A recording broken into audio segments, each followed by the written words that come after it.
the marble floors of the Galactic Council chambers on Centaurus Prime reflected the emergency lighting as Captain Marcus Chen walked toward the podium.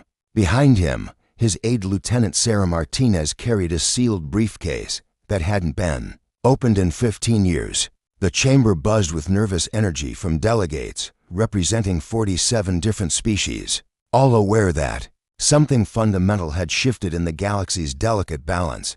Chen had arrived on Centaurus Prime just hours after receiving the transmission from New Geneva. The agricultural colony had been humanity's pride, a testament to peaceful expansion and cooperation with neighboring species. 3.2 million souls had been working the fertile valleys, teaching alien children about Earth's farming techniques, hosting cultural exchanges. Now it was a glowing crater visible from orbit.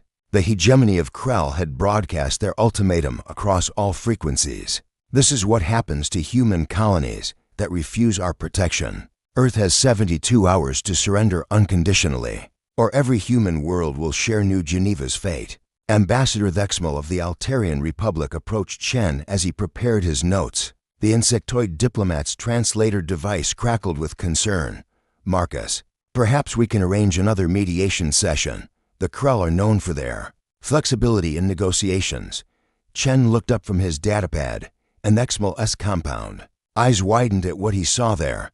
Gone was the patient smile, the gentle humor that had diffused countless crises. In its place was something cold and calculating, something that reminded Thexmal why humans had evolved as apex predators on a deaf world. "No more negotiations, old friend," Chen said quietly. "No more mediation. No more turning the other cheek." The chamber fell silent as Chen activated the podium's amplification system. His voice carried to every corner of the vast hall, to every recording device, to every species hanging on his words. "Honored delegates, for 15 years I have stood before you as Earth's voice of peace. I have negotiated treaties that prevented 17 wars. I have found compromise where others saw only conflict. I have bent over backward to maintain the stability that has brought prosperity to this galaxy." His hands gripped the podium's edges. "I have been patient because I believed, we all believed, that reason would eventually prevail." The Krell delegate, a massive reptilian creature named Warcast Velter, rose from his seat. "Human thing still speaks of patience. Your colony burns because you are weak. Surrender now, and we may allow some of your species to serve us as slaves."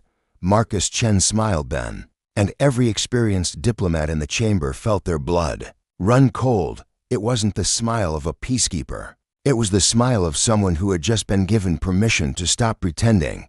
"You want war." Chen's voice carried across the chamber like the whisper of a blade being drawn. "Then get ready for annihilation." Lieutenant Martinez stepped forward and placed the briefcase on the podium.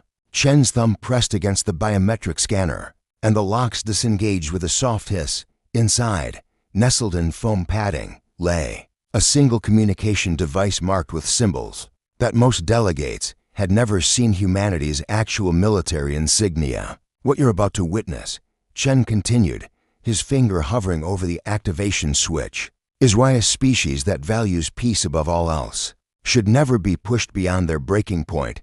The communication device activated with a soft blue glow, and suddenly the chamber's main display showed a three-dimensional map of the galaxy. Red dots began appearing, hundreds of them, then thousands, scattered throughout every sector, every system, every trade route that connected the diverse worlds of the Galactic Federation. Dr. Elizabeth Vasquez stood in the command center deep beneath the Swiss Alps, her weathered hands dancing across holographic controls that had remained dormant for decades. As Earth's Director of Strategic Defense, she had hoped never to see this day. Around her, technicians who had trained their entire careers for a moment they prayed would never come sprang into action. With terrifying efficiency, Project Damocles is now active, she announced to the secure channel connecting Earth's command centers across the globe. All our KVs are responding to navigation signals. Estimated time to target elimination, 14 hours on Centaurus Prime. The chamber erupted in chaos as delegates recognized star systems on the map, their own homeworlds, their colonies, their most vital infrastructure. Each red dot represented a relativistic kill vehicle that had been silently drifting through space for decades, disguised as debris or dormant satellites. Warcast Velter S reptilian features contorted with rage and dawning horror. Impossible. Our sensors would have detected such weapons. Chen's expression remained serene. Your sensors did detect them. You classified them as derelict mining equipment, failed communication satellites, or space junk. We've been very careful to make them look unremarkable. Admiral Janeway stood on the observation deck of the Terra Nova military complex orbiting Jupiter, watching as humanity's true fleet began to decloak. Ships that had masqueraded as cargo haulers for decades shed their disguises, revealing weapon systems that made the Krell's dreadnoughts look like children's toys. The Admiral had served 40 years in what the galaxy believed was humanity's defense force, a small, underfunded organization dedicated to protecting Earth's trade routes. The reality was far different.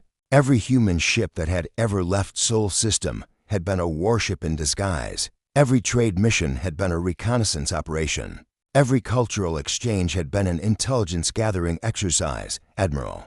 His communications officer reported, "We're receiving surrender requests from 17 different species. They're offering to join the human coalition against the Krell." Zhang nodded grimly. "Tell them we appreciate their support, but this is humanity's war now. They can choose to stand aside or stand with us, but they cannot stand against us." Back in the council chamber, Chen continued his revelation.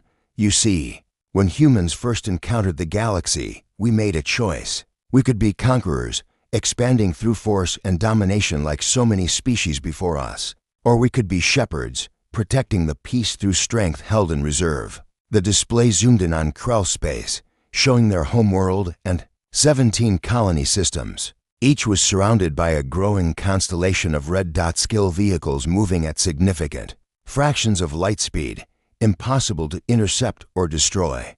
"We chose to be shepherds," Chen said, "but shepherds must sometimes deal with wolves." Professor James Okafor sat in his office at Cambridge University, surrounded by xenolinguistics texts and cultural analysis reports that painted him as a harmless academic. In reality, he was humanity's chief intelligence analyst, and he had spent 30 years creating psychological profiles of every species humanity had ever encountered. The Krell profile sat open on his desk, filled with annotations in red ink. "Aggressive expansion driven by resource scarcity," he murmured into his secure communicator. "Hierarchical military society with no concept of strategic retreat. They will fight until completely destroyed rather than surrender." Chen heard the assessment through his earpiece and nodded. The galaxy was about to learn why humans had studied their neighbors so thoroughly. It wasn't just scientific curiosity, it was strategic preparation. The hegemony of Krell will cease to exist in 13 hours and 47 minutes. Chen announced calmly, "Not their government, not their military, their entire species and every world they have ever touched." The chamber fell into absolute silence. Dr. Elena Kozlov crouched in the ventilation shaft of Krell Station Omega-7, her enhanced hearing picking up the panicked chittering of the station's reptilian crew. 3 decks below, she had been embedded deep in Krell space for 8 years, playing the role of a captured human scientist forced to work on their weapon systems. In reality, she was part of humanity's Ghost Division operators who had been infiltrating hostile civilizations since first contact. Her wrist display showed synchronized timers counting down across dozens of similar operations. In 43 minutes, every major Krell installation would simultaneously lose its primary defensive systems. The reptilian species prided themselves on their impenetrable security, never suspecting that their human slaves had been systematically sabotaging their empire from within. "Ghost 7 to control," she whispered into her subdermal communicator. "Omega Station is ready for package delivery. All primary fusion reactors are set to cascade failure on your mark." Captain Maria Santos adjusted her Krell military uniform and checked her facial prosthetics one final time. For 5 years, she had served as Science-Gast Zekmer, a mid-level Krell officer with access to their strategic planning networks, the biotechnology that allowed humans to perfectly mimic other species.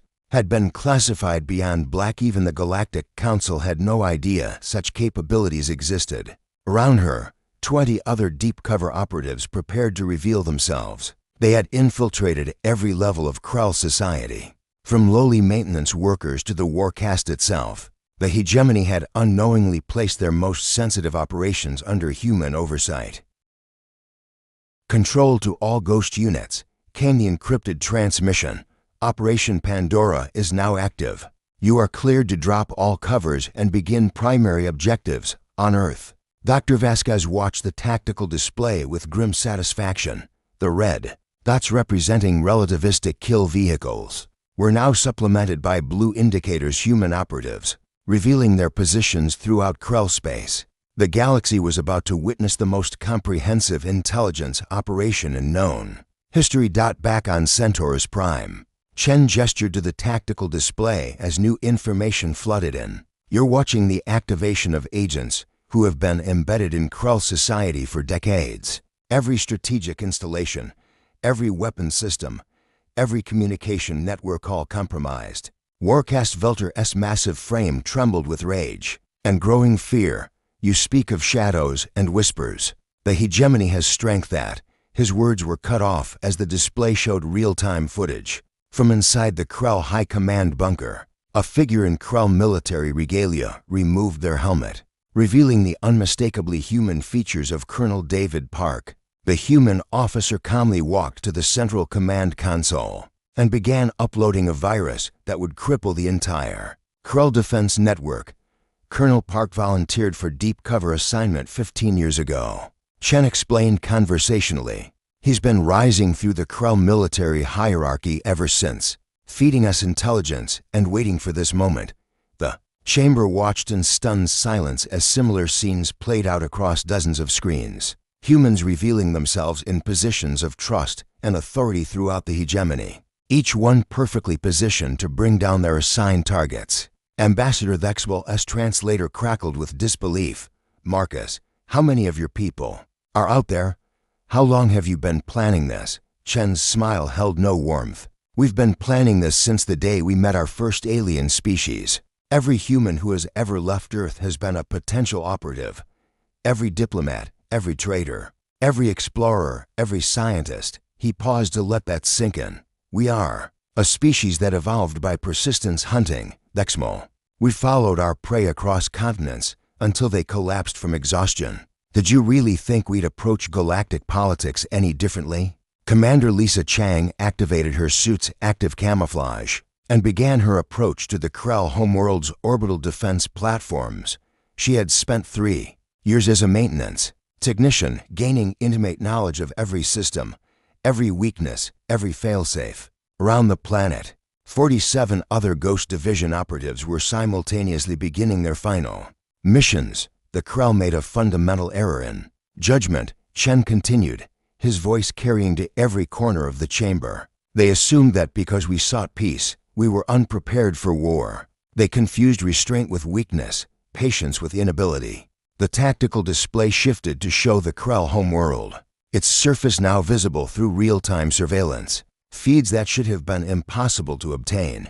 Every major city, every military installation, every government building was under human observation. What you're seeing is not the result of luck or recent preparation, Chen said quietly. This is what happens when a species that values peace above all else spends 70 years preparing for the day that peace fails. The countdown timer continued its relentless march toward zero, and the galaxy watched in horrified fascination as humanity revealed the true extent of their capabilities. Asterisk Staff Sergeant Michael Torres felt the familiar weight of his rifle as he materialized inside Krell Command Station Prime, the stealth insertion pods having delivered his team directly through the station's supposedly impenetrable shields. Around him, 96 other Ghost Division operators were simultaneously breaching the hegemony's most secure facilities using technology the Krell didn't even know existed. Phantom Company is in position, he reported through his neural link.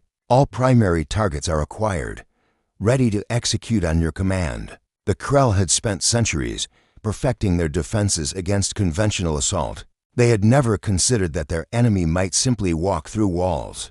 using quantum phase technology, or that their most trusted servants might suddenly reveal themselves as the galaxy's most dangerous predators. Dr. Yuki Tanaka stood in the hydroponics bay of New Geneva's ruins, her radiation suit protecting her from the glowing aftermath of the Krell bombardment. She was part of the forensic team documenting the atrocity, but more importantly, she was analyzing the weapons' signatures for intelligence purposes. Even in grief, humanity gathered data. The energy dispersion pattern indicates they used planet crackers. At minimum power, she reported to command. They wanted to send the message, not completely destroy the colony. Classic intimidation tactics. Her analysis would be factored into the response calculations. Humanity didn't just want revenge, they wanted perfect, proportional justice.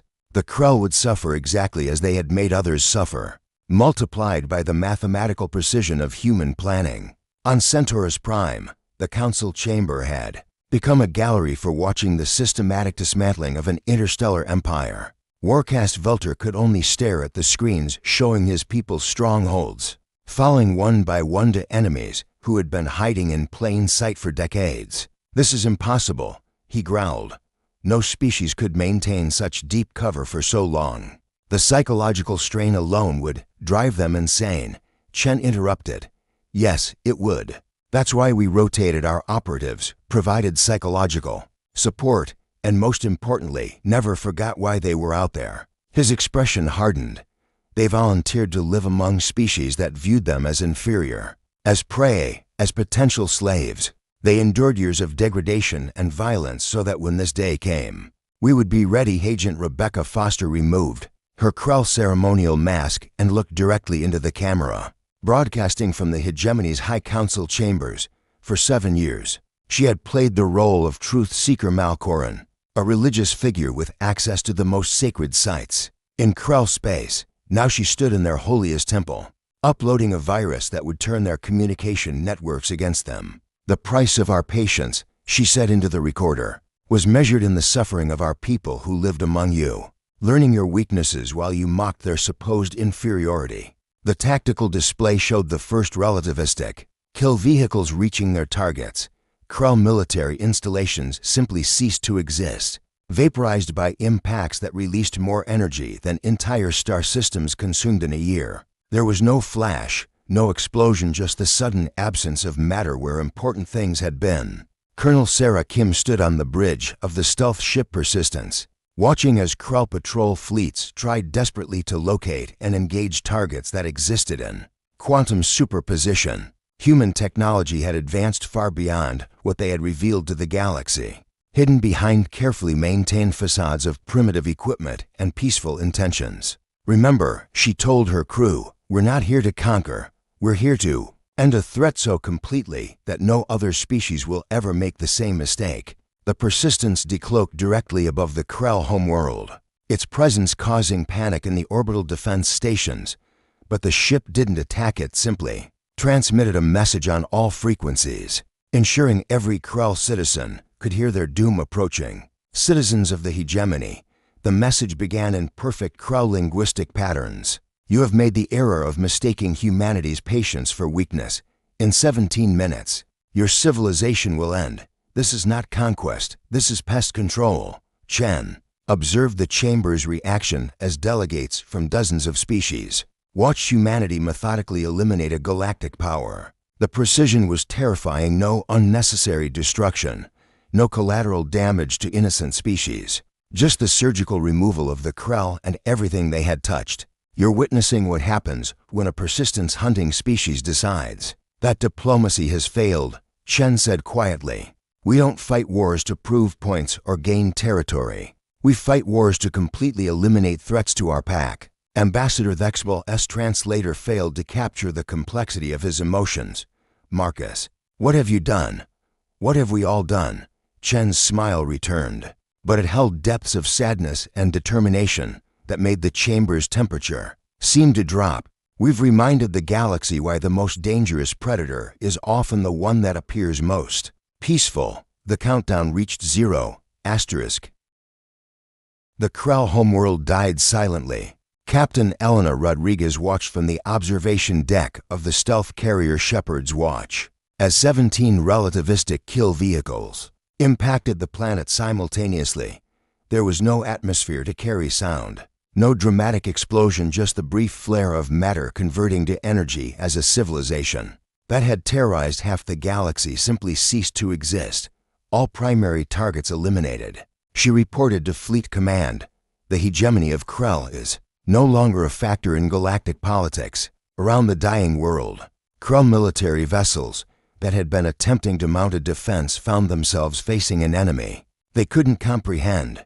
Human ships appeared from nowhere, disabled their targets with surgical precision, then vanished again into the quantum foam. It wasn't a battle, it was an extermination conducted with the methodical efficiency of humanity's ancestral hunts.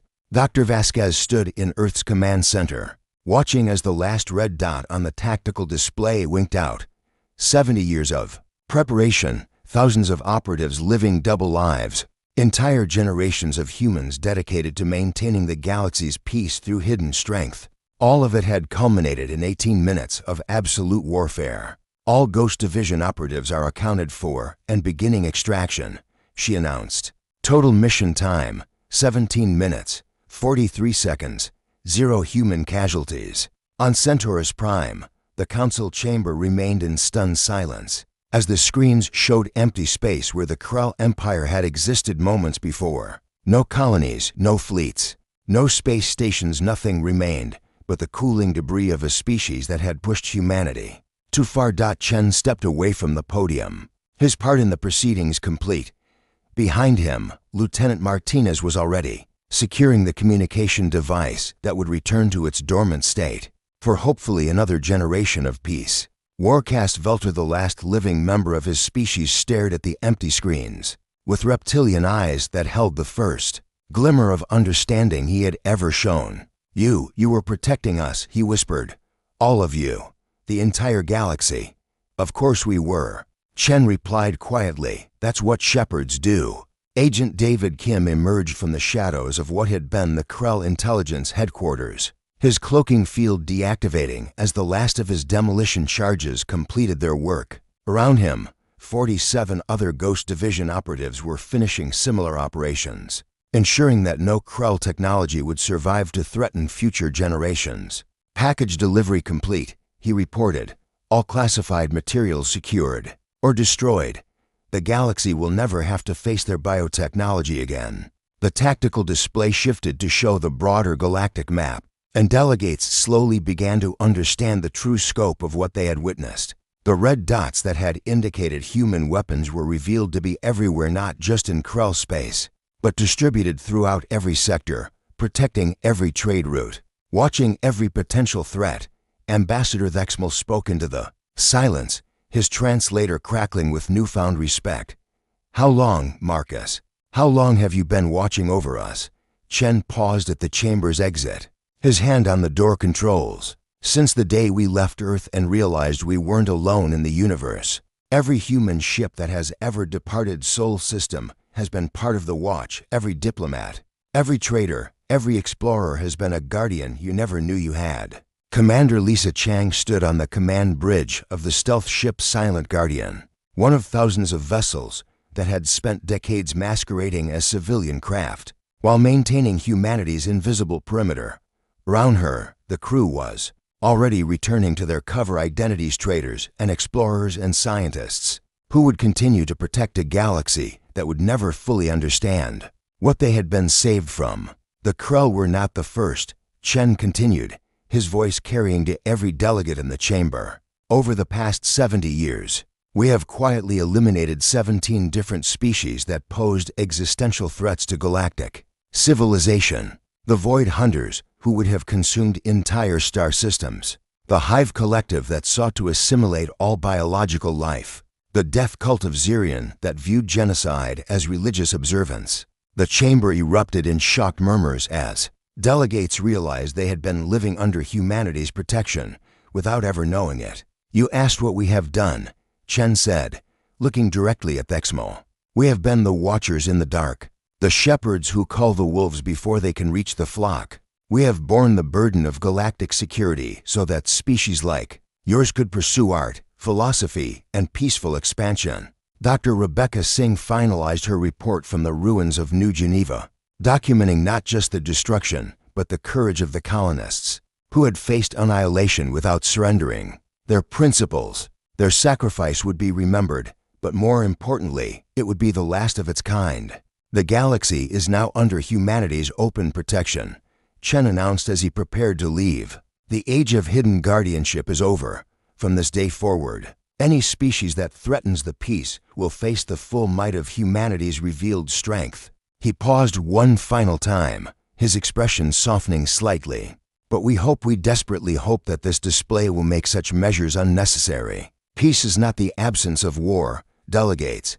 Peace is the presence of those willing to fight for it. The chamber doors closed behind him, leaving the galaxy's representatives to contemplate a universe where humanity no longer hid its true nature, a universe where the shepherds had finally revealed themselves to the flock they had always protected. In the silence that followed, every delegate understood that they had witnessed more than the destruction of the Krell Empire. They had seen the moment when humanity's patience ended, and their true purpose was revealed.